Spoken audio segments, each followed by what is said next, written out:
MK online classes में आपका स्वागत है। मैं मुकेश कुमार शर्मा जो आपके सामने लेके आया हूँ विश्व, भारत व राजस्थान की अक्षांशीय रेखाओं के बारे में। सबसे पहले अक्षांशीय रेखाओं को जानने के लिए हमें विश्व के नक्शे के बारे में थोड़ा बहुत ध्यान देना है।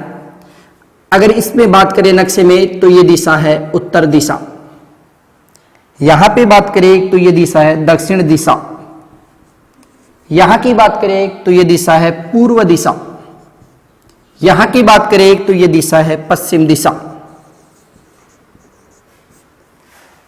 अगर विश्व के नक्शे के अंदर बीचों बीच में बात करें तो इस रेखा को बोला जाता है भूमध्य रेखा।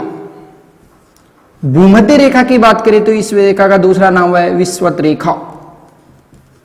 इस रेखा को कहा जाता है 0 डिग्री अक्षांशीय रेखा, जो विश्व को बराबर के दो भागों में बांटती है। जो ऊपर वाला भाग है इसे उत्तरी गोलार्ध के नाम से जाना जाता है, जो नीचे वाला भाग है उसे दक्षिण गोलार्ध के नाम से जाना जाता है।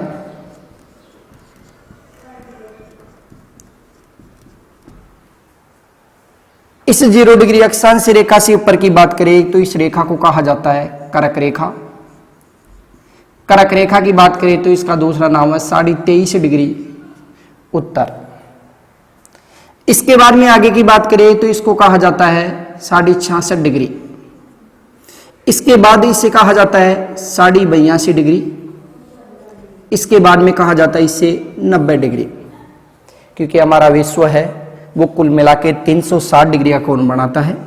90 डिग्री का कोण यह है, 90 डिग्री का कोण यह है, और 90 डिग्री का यह है, और 90 डिग्री का यह है।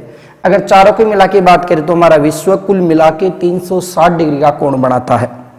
इसी दक्षिण गोलार्ध की भी बात करें तो इसके एक पार्ट को बोला जाता है 23.5 डिग्री, जिसका दूसरा नाम है मकर रेखा।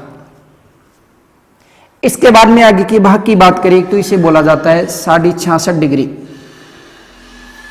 इसके बाद में आगे की बात करें तो इसे बोला जाता है 82 डिग्री, और इसके बाद में बोला जाता है 90 डिग्री।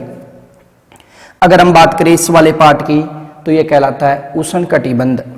इसके बाद में बात करें तो यह कहलाता है शीतोष्ण कटिबंध।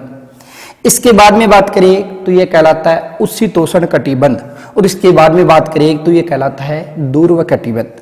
ऊपर वाला भाग है ये उत्तरी ध्रुव कहलाता है, जबकि नीचे वाला भाग है ये दक्षिण ध्रुव के नाम से जाना जाता है।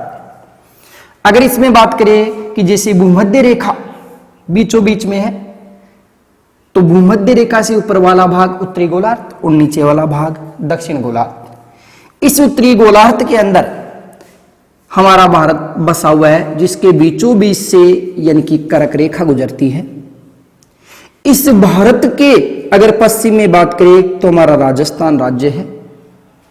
राजस्थान से ऊपर की बात करें तो पंजाब है, यहां की बात करें हरियाणा, फिर उत्तर प्रदेश, यहां की बात करें तो मध्य प्रदेश, यहां की बात करें तो गुजरात, और यहां की बात करें तो पाकिस्तान। यह है हमारा राजस्थान। ये भारत, और भारत है वो विश्व के उत्तरी गोलार्ध में बसा हुआ है, और हमारा भारत है वो विश्व के पूर्वी देशांतर में बसा हुआ है। क्योंकि इस 0 डिग्री देशांतर से इधर वाला भाग है ये पूर्वी देशांतर कहलाता है, और इधर वाला पार्ट है ये पश्चिम देशांतर के नाम से जाना जाता है।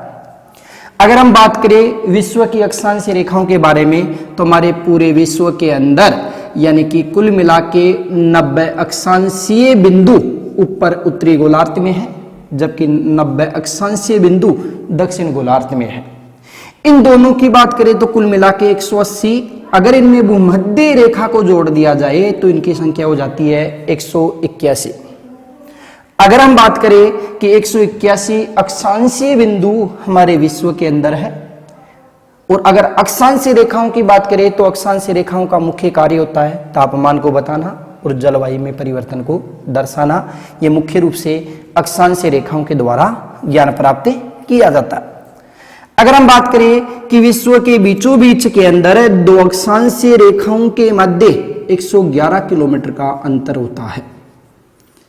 अगर हम बात करें कि भारत की अक्षांशीय रेखाओं के बारे में तो भारत के नीचे के पार्ट में बात करें तो यहाँ पे हिंद महासागर है, हिंद महासागर में यहां से बात करें तो अंडमान निकोबार द्वीप समूह है, जो भारत का केंद्र शासित प्रदेश है।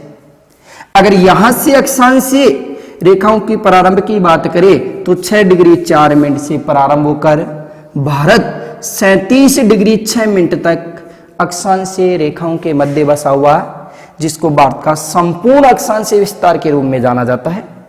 अगर भारत के अक्षांशीय विस्तार की बात करें तो 8 डिग्री 4 मिनट से 37 डिग्री 6 मिनट के मध्य भारत का अक्षांशीय विस्तार है।